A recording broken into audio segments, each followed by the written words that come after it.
Hello everyone, here we are with Stephen Fry and the Gaucho Club in Soho. Really pleased for you to give up your time today to come and chat to us in the market. It's such an honour, honestly. I understand you had dinner downstairs for lunch, sorry. Yeah, lunch, dinner, some people Depends call lunch dinner. North or south. Yeah, that's right. So what was it you had for lunch? I started with smoked eel, actually, with a slurriac. I love smoked eel. I don't like kind of gristly eel as in sort of eel and pie that they have in the traditional Cockney thing. I find that a bit too with the jelly. The jelly, yeah. I've had it once. But smoked eel is a fabulous treat, really wonderful. And then I had pheasant breast, which is very nice, on a bed of cabbage, mattress of It's cabbage. interesting. We've got a little bit of smoked pheasant breast to taste a bit later from Upton Smokery. So there we go. Excellent. And it was wild pheasant, apparently. So and did you have my favourite, which is pudding? I didn't have any pudding on this occasion because I had to come and meet you. There you go. Time. I would have done otherwise, I assure you. No worries. Let's just explore a little bit on the subject of artisan food, or what you sort of consider the definition of artisan food, particularly in the UK. It's interesting, yes. We call it artisan food in the UK. In America, they say artisanal, which is a hard word to say, or artisanal. But I'm not sure there is a strict, certainly I'm sure there isn't a legal definition. Probably anybody can call themselves an artisan food maker, but I think what we think of is someone who is in charge of the whole range of processes that make their food, from the growing. They're likely to know the grower or the raiser of the meat. They're likely to know the source of all their food. They're likely to be quite sort of seasonal and local in their sourcing. And in terms of the preparation and the packaging of their food, they are over every part of it. It's a homemade, but on a batch scale, if you like. But batch rather than a huge industrial process.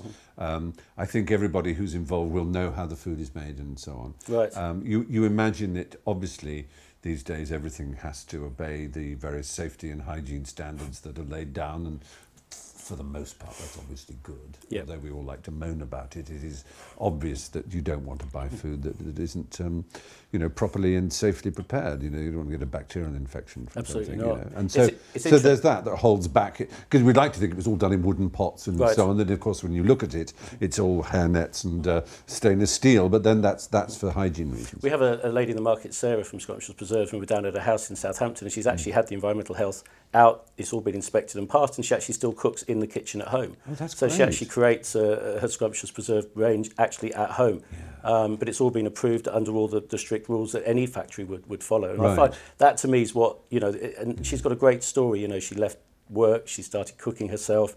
Friends suggested that she started making it a bit more. So that's but the story, you touched on it there, but it's the story of artisan food that I find fascinating. Yeah, it's the provenance of it. It's where it comes from.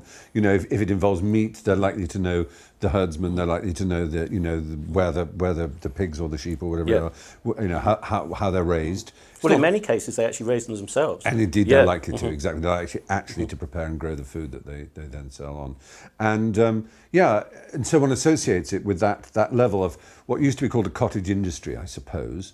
And it's about, therefore, quality of ingredients and an added value that comes from that passion and that that absolute connection and commitment to the food, to what the French call the terroir, the region from which it comes and the particular essence of it. So there is a difference between a Welsh lamb and a Northumberland lamb, or whatever, and there is a difference between the things that are grown in one part of the country and another, and they're celebrated rather than homogenised. Exactly. Yeah. I mean, it's interesting that word added value. I was at agricultural college for 2 years in Devon at Sealhain, and some guys that make the Cotswold Gold rapeseed oil, they've actually take part of their crop and they turn it into now an oil which actually brings an extra income in onto the farm. So although the farm functions in its own entirety and the product leaves the farm, they maintain a small percentage of that, turn it into this awesome rapeseed oil.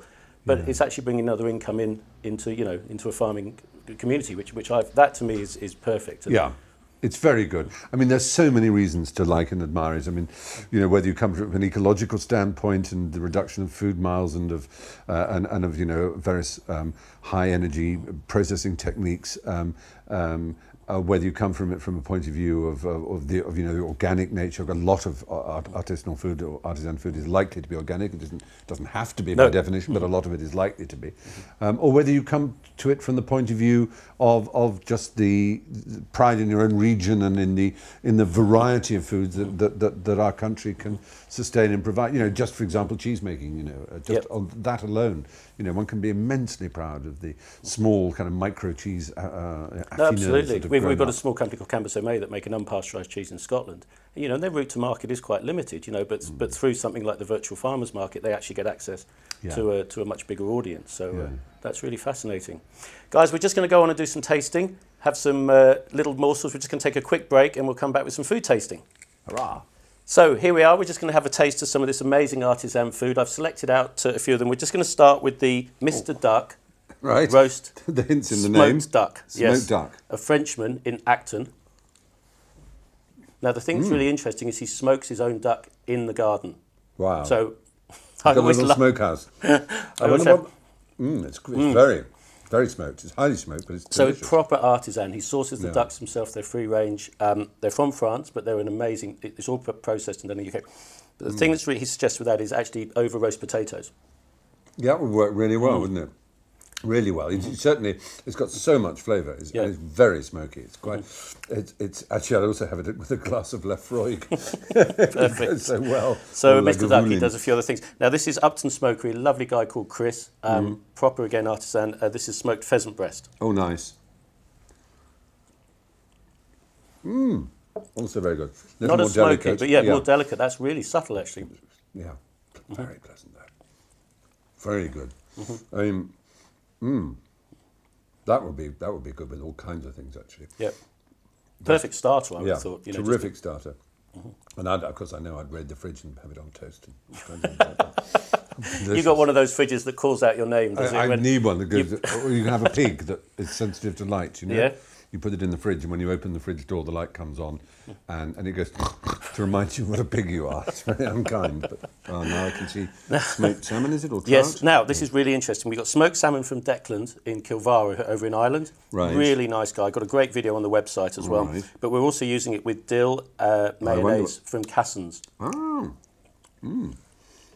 That gives it a sort of gravlax sort of feel, doesn't it? But is that smoked salmon, not cured? No, that's smoked salmon. That's smoked, And Charlotte, that makes the mayonnaise, actually reduces the herbs back to an essence, and then puts them back into the mayonnaise as an essence. Very intense. Yeah, that's very why, good to get that flavour. The dill is. And Declan's salmon that's really nice, isn't it? Super, yeah, and that colour is very encouraging. Yes. So this is presumably not salmon. Now, this is smoked trout. Right. Now, this is from a lovely company called Interivew Smokehouse. Patrick and his father, and Rosie, his mum.